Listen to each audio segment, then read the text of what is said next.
Bayangkan seseorang yang memiliki impian besar. Ia memulai usaha kecil dengan penuh semangat. Mungkin ia membuka kedai kopi di pojok kota, membuka toko online, atau mulai menjual makanan rumahan dari dapurnya sendiri. Awalnya, semuanya terasa menyenangkan. Pelanggan datang. Uang mulai mengalir. Harapan tumbuh.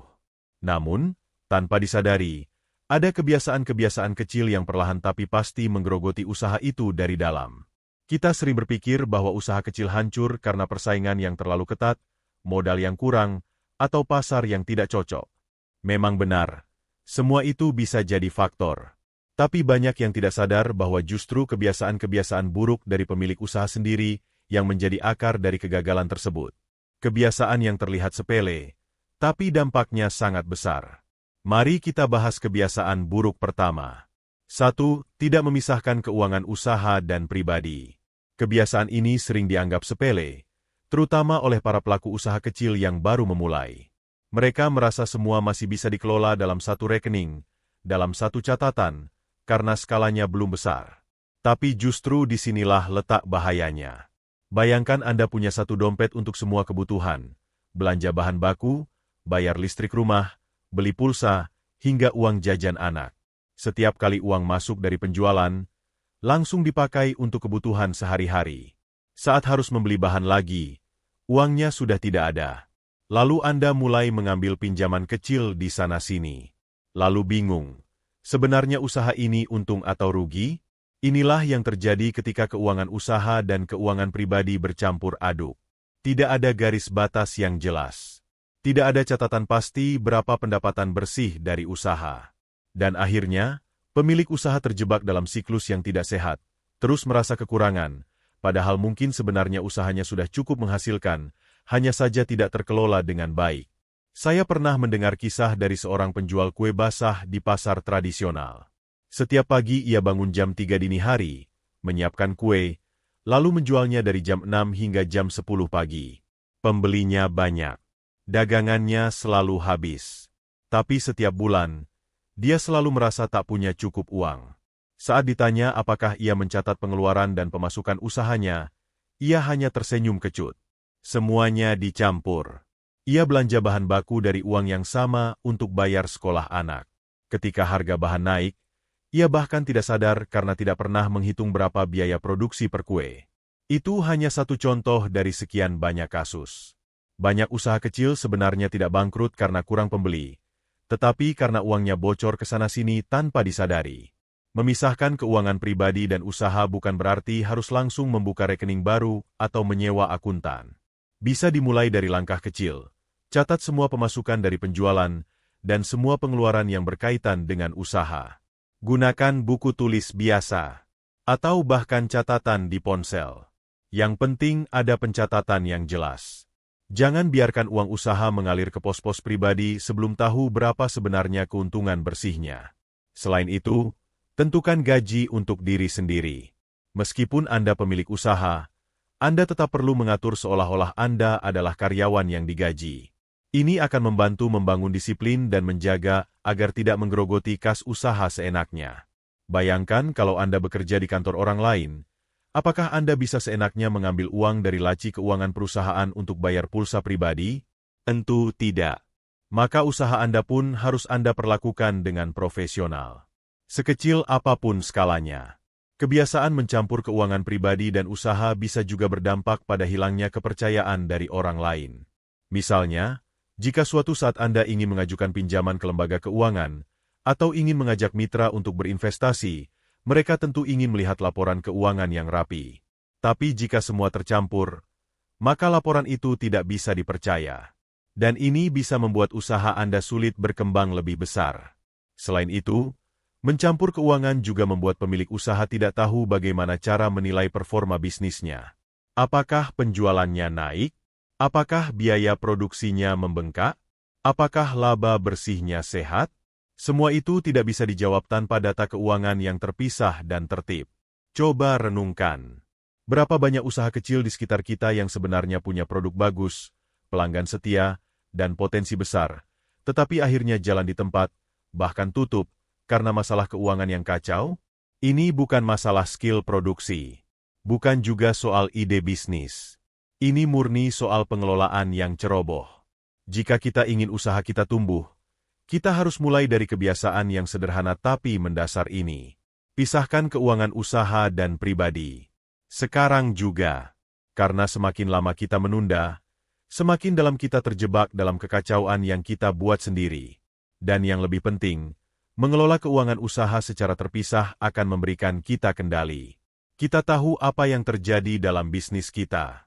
Kita bisa membuat keputusan berdasarkan data, bukan hanya perasaan. Dan dari sinilah pondasi bisnis yang sehat bisa dibangun. 2. Tidak punya perencanaan yang jelas. Banyak orang memulai usaha hanya bermodalkan semangat. Mereka punya ide, mereka punya sedikit modal, dan mereka merasa siap untuk terjun. Tapi setelah berjalan beberapa minggu atau bulan, mereka mulai kehilangan arah. Mengapa? Karena dari awal, mereka tidak punya rencana yang jelas. Usaha tanpa perencanaan ibarat kapal yang berlayar tanpa kompas.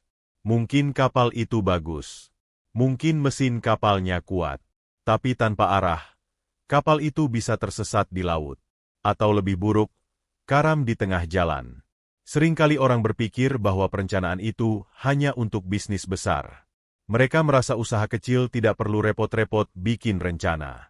Padahal, justru usaha kecil yang paling rentan terhadap perubahan dan paling butuh arah yang jelas. Misalnya, seseorang membuka usaha makanan ringan. Ia mulai dengan satu jenis produk, katakanlah keripik pisang.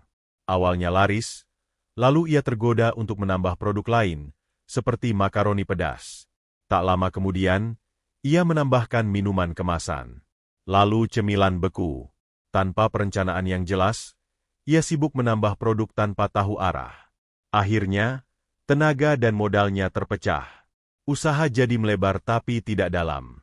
Stok menumpuk, pelanggan bingung, dan akhirnya usaha itu goyah. Perencanaan bukan berarti harus membuat dokumen tebal seperti perusahaan besar. Tapi setidaknya ada jawaban-jawaban yang jelas untuk beberapa pertanyaan dasar. Apa tujuan dari usaha ini? Siapa target pelanggannya? Apa strategi penjualannya? Bagaimana cara mengelola modal? Apa rencana jika penjualan turun? Apa yang akan dilakukan jika bisnis mulai berkembang? Tanpa jawaban atas pertanyaan-pertanyaan itu, maka kita hanya berjalan tanpa arah. Kita bereaksi terhadap keadaan, bukan mengendalikan keadaan. Perencanaan juga membantu kita menentukan prioritas. Ketika semua hal terlihat penting, kita bisa terjebak dalam kesibukan yang tidak menghasilkan. Tapi dengan rencana, kita tahu mana yang harus dilakukan dulu, mana yang bisa ditunda, dan mana yang harus diabaikan. Saya pernah bertemu dengan seorang pengusaha kecil yang sangat tertib dalam perencanaan. Ia menjual minuman herbal. Sebelum memulai, ia menuliskan target pasar secara detail. Ibu rumah tangga usia 30-45 tahun, tinggal di kota kecil, peduli pada kesehatan. Lalu ia buat rencana penjualan mingguan.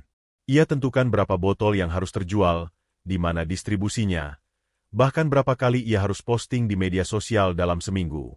Apakah semua rencananya berjalan mulus? Tidak juga. Tapi karena ia punya arah yang jelas, ia bisa mengoreksi langkah dengan cepat ketika ada yang tidak sesuai. Ia tahu apa yang harus diperbaiki. Dan hasilnya, dalam waktu 2 tahun, ia berhasil membuka 3 cabang baru. Berbeda dengan temannya, yang juga jualan minuman herbal, tapi tanpa rencana. Ia mencoba menjual ke semua orang. Gonta-ganti strategi. Sering kehabisan bahan. Kadang produksi berlebihan. Dan akhirnya, setelah setahun, ia menyerah. Padahal produknya tidak kalah bagus. Perencanaan juga penting untuk menjaga semangat dan fokus. Ketika kita punya target yang jelas, setiap langkah kecil terasa berarti. Setiap pencapaian menjadi motivasi. Tapi tanpa rencana, kita bisa merasa lelah karena tidak tahu sejauh mana kita sudah melangkah. Bayangkan Anda naik gunung tanpa tahu puncaknya di mana. Setiap langkah terasa melelahkan. Tapi jika Anda tahu rutenya, tahu bahwa setelah satu tikungan ada pos istirahat, setelah itu ada air terjun, dan akhirnya puncak, maka perjalanan akan terasa lebih ringan, meskipun tetap menantang. Usaha kecil pun begitu. Rencana membuat kita tahu arah. Dan tahu arah adalah kekuatan yang sangat penting dalam dunia usaha yang penuh ketidakpastian. Jadi, jika Anda saat ini sedang menjalankan usaha kecil, coba duduk sejenak dan tanya pada diri sendiri, apa rencana saya untuk 3 bulan ke depan? Apa target saya bulan ini? Apa yang ingin saya capai minggu ini? Jangan biarkan diri Anda hanya terbawa arus. Kendalikan arah usaha Anda. Dan satu hal penting, rencana itu bukan sesuatu yang kaku. Ia harus bisa fleksibel, menyesuaikan dengan kondisi. Tapi tetap harus ada. Karena fleksibilitas tanpa arah tetap tidak akan membawa kita kemana-mana. Buat rencana. Catat. Evaluasi secara berkala. Dan jadikan itu sebagai peta perjalanan usaha Anda. Sebab usaha tanpa perencanaan yang jelas, hanya menunggu waktu untuk tersesat atau hancur perlahan. 3. Tidak konsisten dalam pelayanan dan kualitas produk. Dalam dunia usaha, terutama usaha kecil, salah satu aset terbesar yang dimiliki adalah kepercayaan pelanggan. Tapi kepercayaan itu tidak datang begitu saja. Ia dibangun dari pengalaman pelanggan yang berulang-ulang. Dan agar pengalaman itu tetap positif, usaha kecil harus mampu menjaga satu hal yang sangat penting, konsistensi. Sayangnya, banyak pelaku usaha kecil yang masih belum memahami kekuatan dari konsistensi. Mereka hanya fokus pada penjualan hari ini. Mereka senang ketika ada pelanggan baru, tetapi tidak berusaha menjaga pelanggan itu agar kembali lagi. Mereka hanya memikirkan bagaimana produk mereka laku, bukan bagaimana kualitasnya bisa bertahan dalam standar yang sama dari waktu ke waktu. Mari bayangkan sebuah warung makan sederhana yang ramai pengunjung karena rasanya enak dan harganya terjangkau. Di minggu pertama, semua orang yang datang puas. Rasa sambalnya mantap, nasi selalu hangat, dan porsi mengenyangkan. Tapi 2 minggu kemudian, sambalnya berubah. Kadang terlalu asin, kadang malah hambar. Pernah juga nasi disajikan dingin, bahkan lauknya kurang matang. Pelanggan yang awalnya senang mulai bertanya-tanya. Mereka mencoba memberi toleransi. Mungkin hanya hari itu saja yang kurang. Tapi minggu berikutnya, masalah serupa terulang. Hingga akhirnya, tanpa pemberitahuan, pelanggan-pelanggan itu mulai menghilang satu persatu. Mereka tidak marah, tidak protes. Mereka hanya diam-diam memilih tidak kembali. Inilah dampak dari ketidakkonsistenan. Pelanggan tidak selalu menuntut yang sempurna, tapi mereka mengharapkan pengalaman yang stabil. Jika mereka membeli kopi di kedai langganannya, mereka ingin rasanya tetap seperti minggu lalu. Jika mereka membeli keripik dari toko online, mereka ingin teksturnya tetap renyah seperti pertama kali. Jika mereka mendapatkan pelayanan ramah dari penjual pakaian bulan lalu, mereka tidak ingin diperlakukan cuek bulan ini. Konsistensi menciptakan rasa aman, rasa percaya, dan dari situlah hubungan jangka panjang dengan pelanggan terbentuk. Tapi ketika kualitas atau pelayanan berubah-ubah, maka rasa percaya itu hilang. Dan sekali kepercayaan itu rusak, sangat sulit untuk membangunnya kembali. Ketidakkonsistenan seringkali muncul karena pemilik usaha terlalu sibuk mengejar banyak hal. Ingin memperluas pasar, ingin menambah produk, ingin menambah cabang. Tapi lupa menjaga kualitas dasar dari yang sudah ada. Atau kadang karena usaha dilakukan sendiri tanpa sistem yang tertata. Misalnya, hari ini yang masak adalah pemiliknya langsung, besok dibantu oleh saudara, lusa diserahkan ke karyawan baru. Tidak ada standar yang jelas. Semua dilakukan berdasarkan kebiasaan dan naluri. Akibatnya, hasilnya pun berubah-ubah. Padahal, justru dalam usaha kecil, standar kerja harus lebih ketat. Karena kita belum punya nama besar. Belum punya reputasi kuat. Setiap kesalahan kecil bisa sangat merugikan. Maka dari itu, penting sekali bagi pelaku usaha kecil untuk menciptakan standar operasi, meskipun usahanya masih sangat sederhana. Contohnya, jika Anda menjual makanan, catat takaran bumbu yang digunakan. Jangan hanya mengandalkan rasa hari itu. Jika Anda menjual produk fashion, pastikan semua ukuran seragam dan pengepakan rapi. Jika Anda menjual jasa, seperti potong rambut atau servis AC, buatlah pola kerja yang bisa diulang dengan kualitas yang sama. Saya pernah mendengar kisah seorang pemilik usaha laundry kecil. Ia sangat teliti dalam menjaga kualitas. Ia mencatat jenis detergen yang dipakai, suhu setrika, waktu penjemuran, hingga urutan pengerjaan. Semua itu agar pelanggan merasa pakaian mereka diperlakukan dengan hati-hati. Hasilnya, meskipun di sekitarnya banyak laundry besar dengan mesin canggih, pelanggan tetap setia kepadanya. Bukan karena harga, tapi karena kualitas yang konsisten. Sebaliknya, ada juga toko roti rumahan yang awalnya viral karena rasa rotinya lembut dan enak. Tapi setelah pesanan meningkat, mereka mulai terburu-buru dalam produksi. Kualitas menurun. Tekstur tidak lagi sama. Banyak yang kecewa. Dan akhirnya, popularitas itu hanya bertahan sebentar. Konsistensi juga harus berlaku dalam pelayanan. Jika Anda melayani pelanggan dengan ramah hari ini, lakukan hal yang sama besok, dan seterusnya. Jangan karena mood Anda sedang buruk, pelanggan ikut merasakan sikap Anda yang berubah. Karena pelanggan tidak peduli dengan kondisi pribadi Anda. Yang mereka tahu, mereka membayar untuk mendapat pelayanan yang baik. Bayangkan jika Anda pergi ke sebuah warung yang biasanya melayani dengan senyum, tapi hari ini disambut dengan wajah cemberut dan jawaban ketus. Perasaan Anda pasti berubah. Walaupun makanannya masih enak, Anda jadi tidak nyaman. Dan mungkin Anda akan berpikir 2 kali untuk datang lagi. Dalam jangka panjang, pelanggan akan lebih memilih tempat yang konsisten, meskipun tidak luar biasa, daripada tempat yang kadang luar biasa, kadang mengecewakan. Karena usaha yang bisa dipercaya adalah usaha yang bisa diandalkan. Maka dari itu, jika Anda ingin usaha kecil Anda bertahan lama, jangan terlalu sibuk mencari hal baru, sebelum memastikan bahwa yang sudah ada bisa dijaga kualitasnya. Konsistensi bukan hanya tentang mempertahankan pelanggan, tapi juga tentang membangun reputasi. Dan dalam dunia bisnis, reputasi adalah segalanya. 4. Terlalu bergantung pada satu sumber penghasilan atau satu jenis pelanggan. Bayangkan Anda sedang duduk di atas sebuah bangku berkaki satu.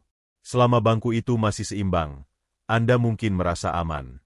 Tapi begitu sedikit saja ada goyangan dari arah luar, Anda langsung kehilangan keseimbangan dan jatuh. Begitulah gambaran usaha kecil yang terlalu menggantungkan seluruh harapannya pada satu sumber penghasilan. Entah itu satu produk unggulan, satu jenis pelanggan yang dominan, atau satu channel penjualan utama. Di awal, tampaknya cara ini sangat praktis. Tapi dalam jangka panjang, ini adalah jebakan berbahaya. Banyak pelaku usaha kecil tidak menyadari bahwa mereka telah menciptakan ketergantungan yang bisa mematikan. Misalnya, seorang penjual kue kering yang hampir seluruh penghasilannya berasal dari satu toko oleh-oleh besar. Setiap bulan, toko itu mengambil ratusan toples kuenya. Penjualnya senang, merasa usahanya stabil. Tapi tanpa ia duga, pemilik toko oleh-oleh itu suatu hari memutuskan untuk bekerja sama dengan produsen lain yang lebih murah. Seketika, pendapatan si penjual kue itu hilang 80%. Dan karena selama ini ia terlalu bergantung pada satu saluran, ia tidak siap untuk menghadapinya. Atau contoh lain, seorang penjual tas yang hanya menjual produknya melalui satu marketplace online.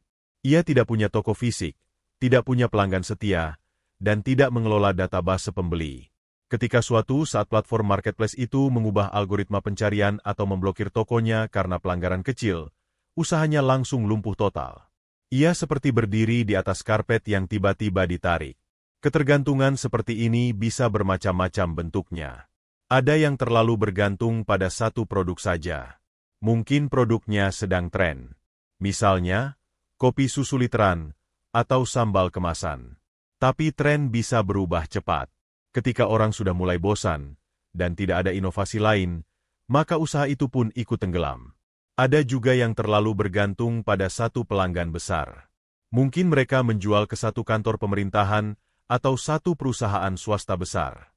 Ketika kontrak berakhir atau kerjasama dibatalkan, mereka tidak punya cadangan pasar lain. Ada juga yang bergantung pada satu channel penjualan. Misalnya, hanya menjual melalui Instagram, atau hanya lewat reseller.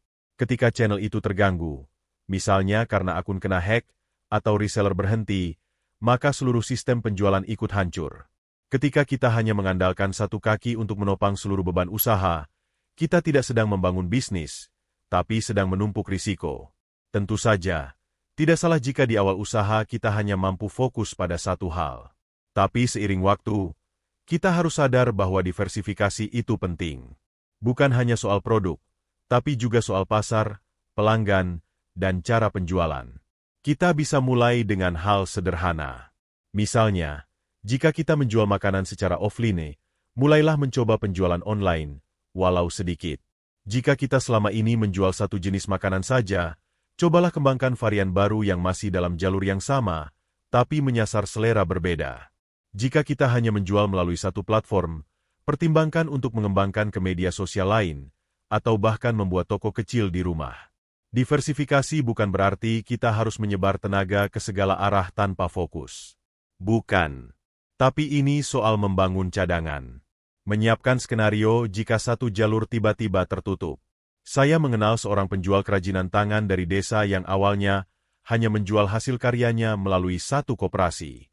Ketika koperasi itu bangkrut, ia hampir menyerah. Tapi kemudian ia mulai belajar membuat katalog sendiri, memasarkan lewat WhatsApp dan Instagram. Sekarang, selain masih menjual ke koperasi baru, ia juga punya pelanggan tetap dari luar kota yang datang lewat online. Dari pengalaman pahit, ia belajar untuk tidak bertumpu pada satu jalur saja. Dalam bisnis, dunia selalu berubah. Selera pelanggan berubah. Teknologi berkembang. Kebijakan platform bisa berganti. Pasar bisa jenuh. Dan jika kita tidak siap dengan perubahan itu, kita bisa kehilangan semuanya dalam sekejap.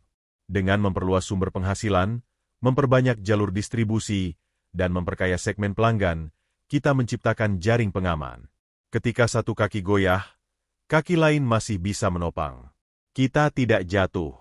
Ingat, dalam usaha kecil, stabilitas bukan berasal dari kekuatan modal saja, tapi dari kecerdikan dalam mengelola ketergantungan. Jangan biarkan usaha Anda tumbuh hanya dalam satu pot. Karena ketika pot itu pecah, akarnya ikut mati. 5. Mengabaikan pencatatan dan evaluasi secara berkala. Dalam dunia usaha, kita sering disibukkan dengan aktivitas harian.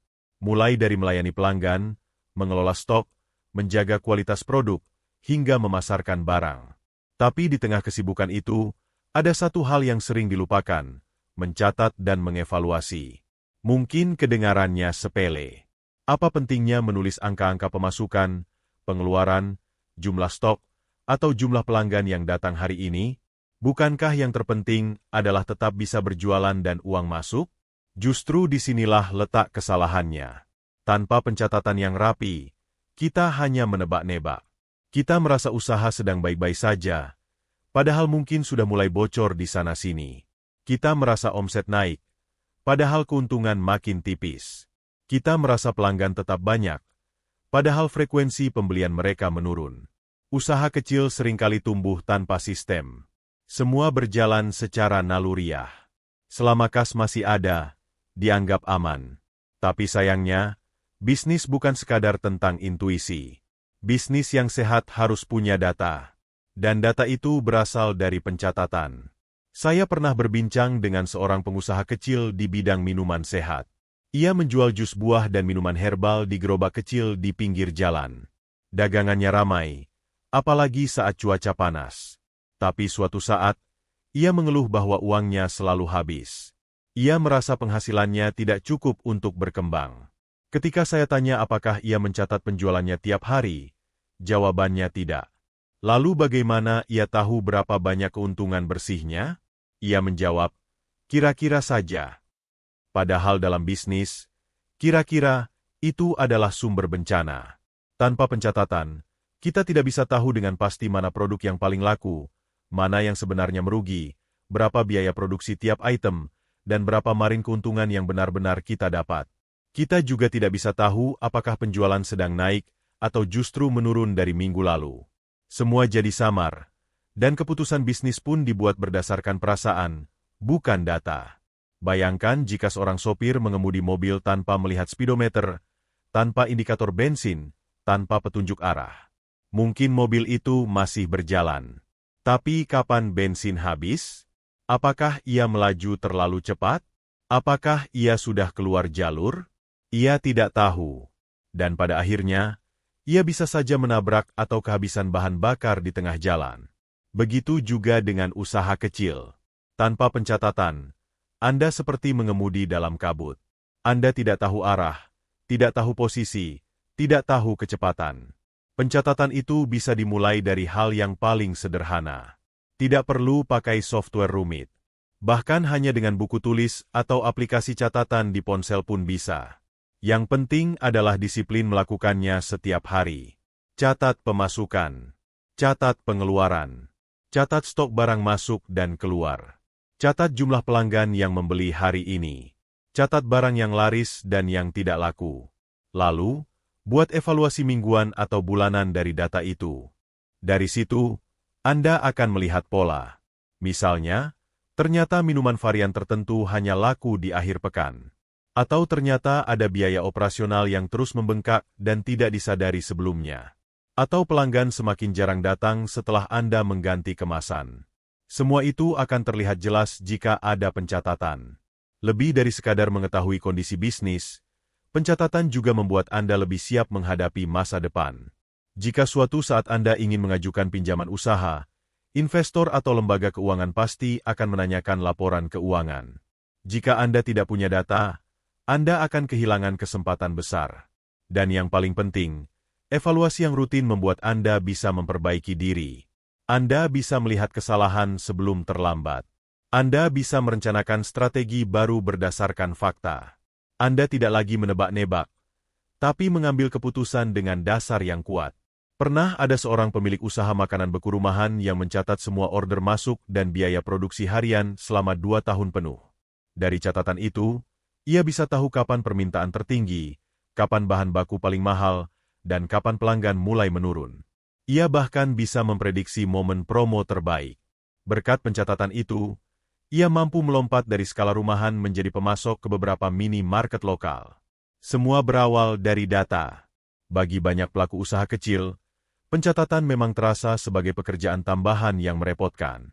Tapi justru karena kita tidak punya banyak waktu dan sumber daya, kita harus lebih efisien dan cermat. Dan efisiensi hanya bisa dicapai jika kita tahu persis apa yang terjadi dalam usaha kita.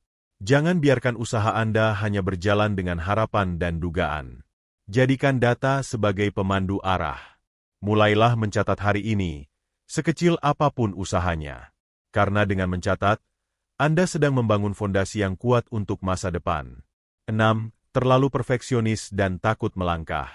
Dalam banyak kasus, perfeksionisme sering disalahartikan sebagai sikap profesional. Banyak orang berpikir bahwa menjadi perfeksionis berarti peduli terhadap kualitas. Mereka merasa harus membuat semuanya sempurna sebelum memulai atau sebelum menunjukkan produknya ke publik. Tapi justru disinilah jebakan berbahaya itu berada. Usaha kecil bukanlah laboratorium yang menuntut kesempurnaan mutlak. Ia adalah arena yang dinamis, penuh perubahan dan kejutan. Dan jika kita terlalu lama menunggu semuanya sempurna, kita akan tertinggal oleh mereka yang berani melangkah lebih dulu. Bayangkan seseorang yang ingin menjual kue buatannya secara online. Ia sudah punya resep yang enak, sudah diuji coba ke teman-teman, dan sudah banyak yang bilang enak. Tapi ia merasa harus punya kemasan yang luar biasa dulu. Ia merasa harus memotret produknya dengan kamera mahal, harus punya logo profesional, harus membuat website lengkap, harus menunggu semuanya siap sempurna dulu. Minggu demi minggu berlalu. Bulan demi bulan hanya terisi oleh persiapan dan revisi. Tapi penjualannya tetap nol. Sementara itu, ada orang lain yang menjual kue yang mungkin rasanya tidak sebaik itu, dengan kemasan sederhana, hanya dipromosikan lewat status WhatsApp. Tapi ia sudah punya pelanggan. Karena dia berani mulai.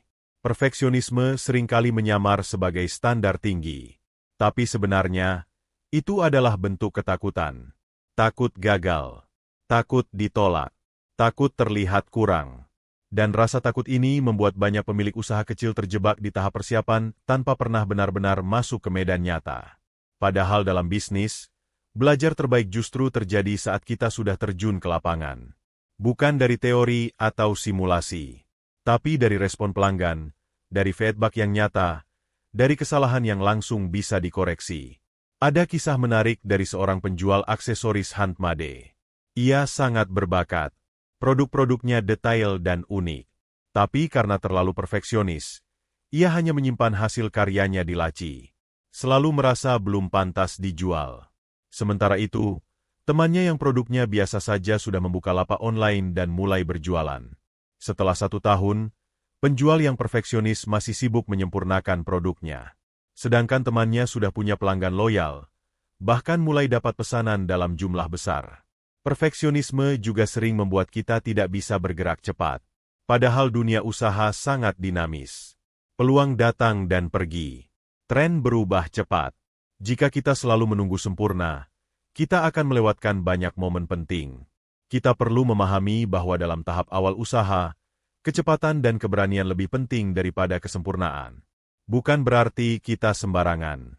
Tapi kita perlu paham bahwa perbaikan itu adalah proses yang terus berjalan. Mulai dulu dengan apa yang ada. Lalu dengarkan masukan. Perbaiki pelan-pelan sambil berjalan. Begitulah bisnis kecil bertumbuh. Ada juga bentuk perfeksionisme yang lebih berbahaya. Takut mendelegasikan. Pemilik usaha merasa hanya dirinya yang bisa mengerjakan semuanya dengan benar. Akibatnya, semua hal dikerjakan sendiri. Dari produksi, pemasaran, pengemasan, pembukuan, hingga pelayanan. Ini membuat usaha tidak bisa berkembang. Karena waktu dan tenaga kita terbatas. Padahal, dalam jangka panjang, pertumbuhan usaha hanya bisa terjadi jika kita mulai mempercayakan sebagian pekerjaan kepada orang lain. Tidak harus langsung merekrut banyak karyawan. Tapi bisa dimulai dari hal kecil. Misalnya, mendelegasikan pengiriman ke kurir, menyewa asisten paruh waktu untuk bagian administrasi, atau bekerja sama dengan orang lain dalam produksi. Membagi pekerjaan bukan berarti kita tidak peduli terhadap kualitas. Justru dengan membagi, kita bisa lebih fokus pada hal-hal penting yang benar-benar membutuhkan perhatian kita sebagai pemilik usaha. Perfeksionisme juga bisa membuat kita tidak berani mengambil keputusan cepat. Ketika harus memilih bahan baku, mengganti supplier, menaikkan harga, atau menambah varian produk, kita terlalu lama menimbang. Terlalu lama ragu. Padahal dunia usaha tidak menunggu. Peluang bisa hilang dalam hitungan hari. Dan penundaan demi penundaan akhirnya membuat usaha kehilangan daya saing. Kita perlu belajar bahwa kesalahan adalah bagian dari perjalanan. Tidak ada pengusaha besar yang tidak pernah salah. Tapi mereka yang sukses adalah mereka yang mau belajar dari kesalahan itu. Yang penting bukan menghindari semua kegagalan, tapi bagaimana kita bisa bangkit lebih cepat setelah jatuh. Sebagai pemilik usaha kecil, kita harus realistis. Produk kita tidak akan pernah sempurna untuk semua orang. Pelayanan kita mungkin kadang ada celah. Sistem kita mungkin masih sederhana. Tapi semua itu bisa diperbaiki seiring waktu. Asalkan kita punya keberanian untuk mulai dan konsistensi untuk terus belajar. Daripada terus menyempurnakan hal-hal kecil, lebih baik kita memperbaiki dari hasil nyata. Karena respon pasar adalah guru terbaik. Mulai dengan versi sederhana, dan naikkan kualitas seiring berjalannya waktu. Seperti membangun rumah yang dimulai dari pondasi dulu. Tidak langsung indah, tapi kokoh. Ingatlah bahwa ketakutan tidak akan membuat usaha kita berkembang. Yang membuat usaha tumbuh adalah tindakan nyata. Mulai dulu. Sempurnakan sambil berjalan. 7. Membandingkan diri terlalu sering dengan kompetitor. Setiap pelaku usaha pasti pernah merasa terintimidasi saat melihat kompetitor yang tampak lebih sukses, lebih ramai pembelinya, lebih rapi kemasannya, atau lebih banyak followers di media sosial. Itu adalah perasaan manusiawi. Tapi ketika kebiasaan membandingkan itu berubah menjadi obsesi, maka itulah awal dari kerusakan mental dan strategi bisnis kita. Ada satu hal yang perlu disadari. Membandingkan diri bukanlah masalah selama itu mendorong kita untuk belajar. Tapi jika setiap hari kita hanya fokus pada apa yang orang lain capai, dan lupa mensyukuri dan mengembangkan apa yang sudah kita miliki, maka yang muncul hanyalah perasaan iri, lelah, dan akhirnya putus asa. Bayangkan seorang penjual kerajinan tangan yang baru saja memulai usahanya. Ia menjual tas dari bahan daur ulang dengan desain unik. Ia merasa senang karena beberapa orang mulai membeli. Tapi suatu hari, ia melihat kompetitornya di Instagram yang sudah punya ribuan followers, endorse dari artis, bahkan pernah masuk TV. Seketika ia merasa kecil. Ia mulai ragu pada produknya sendiri. Ia mulai bertanya-tanya, kenapa aku belum seperti dia? Apakah usahaku terlalu biasa? Apakah aku harus ganti strategi? Pertanyaan-pertanyaan itu muncul bukan dari kebutuhan bisnis, tetapi dari tekanan perbandingan. Akibatnya, fokusnya berubah. Yang tadinya konsisten membuat tas berkualitas, sekarang lebih sibuk meniru gaya promosi orang lain. Yang tadinya percaya diri dengan produk khasnya, sekarang mulai mengubah-ubah desain agar mirip kompetitor. Dan lambat laun, ia kehilangan jati diri usahanya sendiri. Membandingkan diri terus-menerus dengan orang lain seperti meminum racun pelan-pelan. Kita tidak langsung tumbang. Tapi lama-kelamaan, semangat kita terkikis. Kita kehilangan rasa syukur. Kita kehilangan motivasi. Padahal setiap usaha punya waktunya masing-masing. Punya jalan ceritanya sendiri. Punya proses yang tidak bisa disamakan. Seringkali, kita hanya melihat hasil akhir orang lain tanpa tahu perjuangannya. Kita lihat kompetitor punya ruko besar, tapi kita tidak tahu ia sudah menabung bertahun-tahun. Kita lihat postingannya viral, tapi tidak tahu sudah berapa ratus kali ia gagal promosi. Kita lihat produknya terlihat mewah, tapi tidak tahu ia pernah tidur di lantai karena kehabisan uang sewa tempat. Membandingkan diri membuat kita mudah tergoda untuk meninggalkan strategi yang sebenarnya sudah tepat, hanya karena merasa itu tidak secepat milik orang lain. Padahal, pertumbuhan yang sehat tidak selalu terlihat spektakuler. Ia tumbuh pelan-pelan, tapi kuat dari dalam. Saya mengenal seorang penjual makanan sehat yang fokus pada komunitas kecil. Ia tidak viral, tidak punya ribuan followers, tapi ia punya pelanggan tetap yang loyal. Ia tidak tergoda ikut tren makanan kekinian. Ia tidak iri saat kompetitornya buka cabang besar. Ia tetap konsisten. Dan kini, setelah 5 tahun, usahanya stabil, bahkan mampu membuka lini produksi baru dengan modal sendiri. Bukan karena ia paling hebat, tapi karena ia tidak sibuk melihat kiri kanan, dan tetap berjalan di jalurnya sendiri. Sebaliknya, saya juga pernah melihat pemilik usaha sabun herbal yang awalnya punya produk khas dengan identitas yang kuat. Tapi karena terlalu sering melihat akun-akun kompetitor di media sosial, ia mulai meragukan pendekatannya sendiri. Ia mulai membuat sabun dengan warna-warni cerah, hanya karena tren. Ia mengubah kemasan menjadi seperti milik merek terkenal. Dan akhirnya, ia kehilangan pelanggan lama yang suka produk awalnya karena keaslian. Dalam waktu setahun, usahanya merosot tajam. Tentu, mempelajari kompetitor adalah hal yang perlu. Tapi tujuannya bukan untuk meniru, melainkan untuk mencari inspirasi dan memahami pasar. Bukan untuk membuat kita merasa tidak cukup, melainkan untuk mengetahui apa yang bisa kita perbaiki dengan tetap mempertahankan ciri khas kita sendiri. Ingat, dalam bisnis kecil, kekuatan terbesar adalah keunikan. Sesuatu yang tidak bisa didapat dari pabrik besar. Sesuatu yang personal, yang tulus, yang berasal dari hati.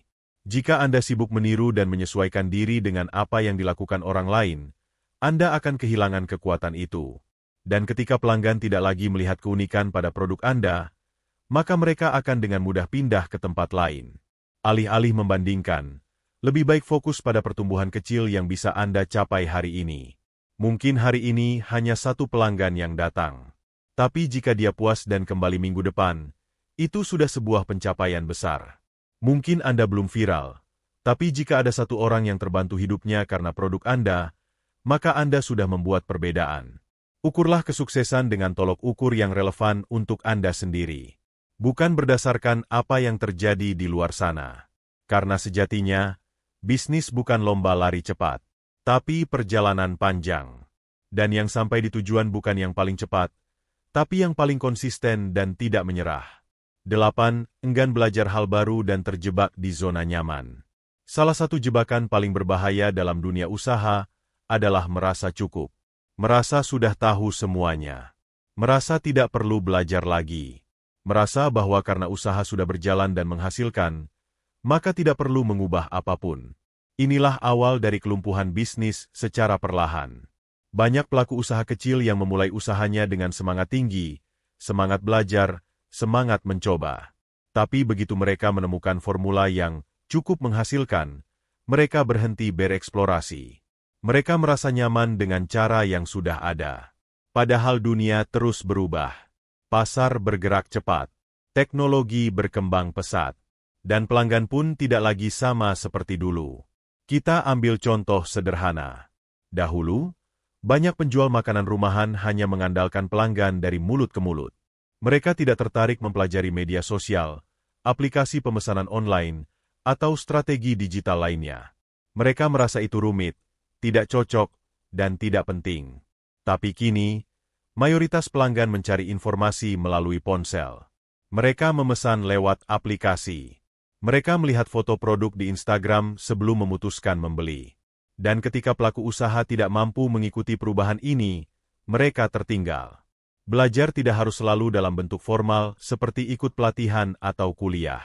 Belajar bisa dari membaca artikel, menonton video edukatif, bertanya kepada orang yang lebih berpengalaman, bahkan dari mendengarkan pelanggan. Tapi jika kita menutup telinga dan mata, jika kita menolak perubahan, maka usaha kita akan berhenti berkembang. Saya mengenal seorang pemilik usaha catering kecil di daerah pinggiran kota. Ia sudah bertahun-tahun melayani pesanan kantor dan acara pernikahan. Ia cukup puas dengan kondisi itu. Tapi ketika pandemi datang dan banyak acara dibatalkan, usahanya langsung jatuh. Ia bingung karena selama ini hanya tahu melayani secara konvensional.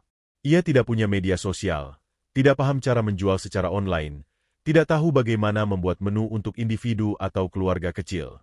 Akhirnya, usahanya berhenti total. Sebaliknya, ada juga seorang pemilik usaha minuman kekinian yang selalu ingin belajar. Ia rajin mengikuti tren, membaca ulasan pelanggan, mencoba teknik pemasaran baru, bahkan belajar desain grafis dasar agar bisa membuat konten sendiri. Ia tahu bahwa kemasan penting, bahwa promosi online itu vital, dan bahwa pelanggan perlu dilayani di berbagai platform. Hasilnya, meski usaha kecil, bisnisnya tumbuh stabil karena ia tidak pernah berhenti belajar. Ketika kita berhenti belajar, kita tidak hanya berhenti bertumbuh. Kita juga kehilangan daya saing. Karena kompetitor tidak akan berhenti. Mereka akan terus mencari cara baru, strategi baru, pendekatan baru. Dan jika kita hanya berdiri di tempat, kita akan kalah bukan karena produk kita buruk, tapi karena kita tertinggal. Banyak pemilik usaha kecil yang merasa teknologi bukan untuk mereka. Mereka berkata, "Saya gaptek." Atau, "Saya sudah tua, sudah tidak perlu belajar lagi."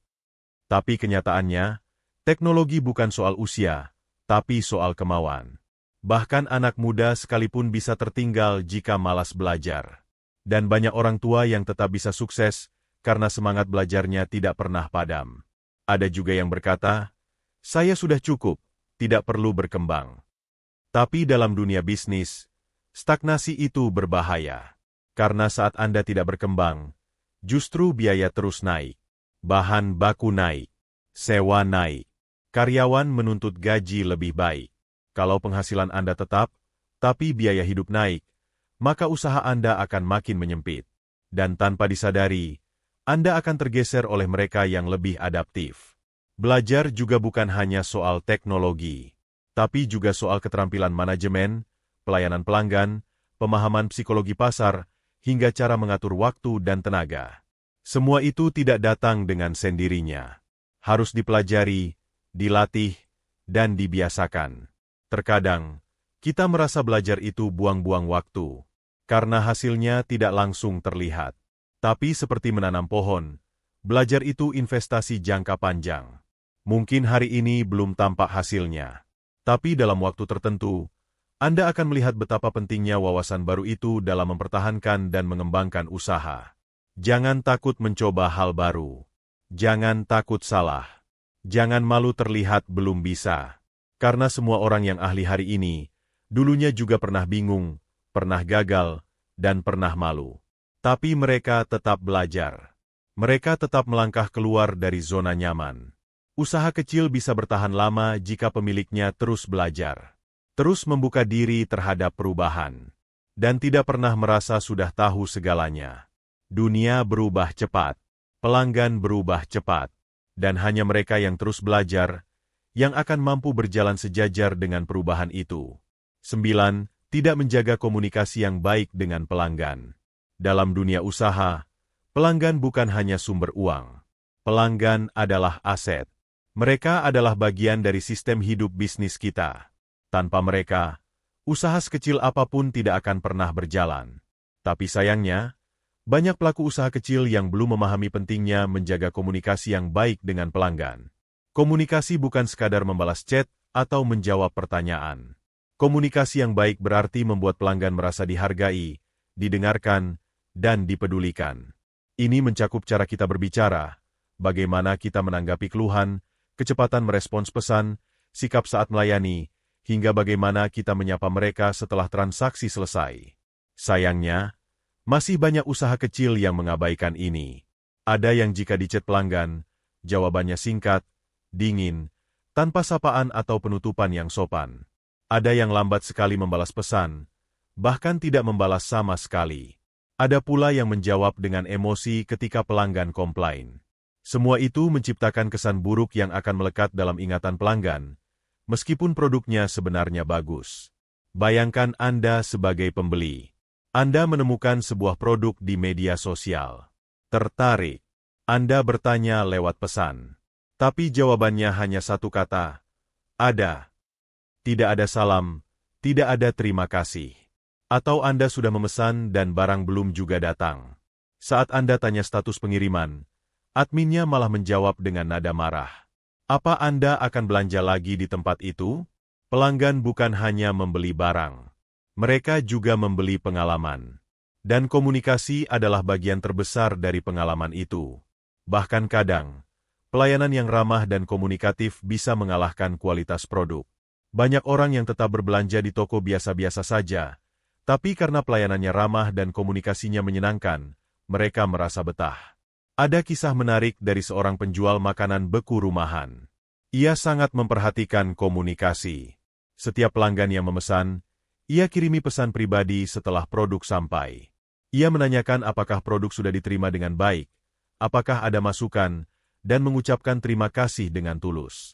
Ia juga aktif menyapa pelanggan lama saat ada promo baru. Tidak dengan gaya promosi memaksa, tapi seperti menyapa teman. Hasilnya, banyak pelanggan yang kembali bukan karena rasa makanannya luar biasa, tapi karena merasa dihargai. Komunikasi yang ia bangun menciptakan hubungan. Dan hubungan itu menciptakan loyalitas.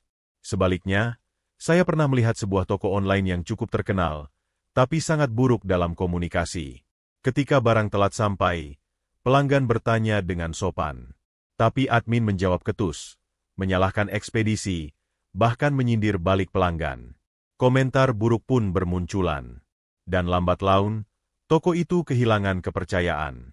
Di era digital seperti sekarang, pelanggan bisa dengan mudah berbagi pengalaman mereka. Satu tanggapan buruk bisa menyebar luas. Satu ulasan negatif bisa membuat puluhan calon pembeli ragu. Dan itu semua bermula dari komunikasi yang tidak dijaga. Menjaga komunikasi tidak selalu berarti harus selalu tersedia 24 jam. Tapi setidaknya, ada sistem yang membuat pelanggan merasa direspons. Bisa lewat pesan otomatis yang sopan, bisa dengan info jam operasional yang jelas, bisa dengan template balasan yang tetap hangat dan personal.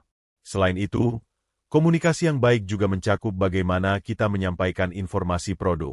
Jangan membuat deskripsi produk yang membingungkan atau menyesatkan.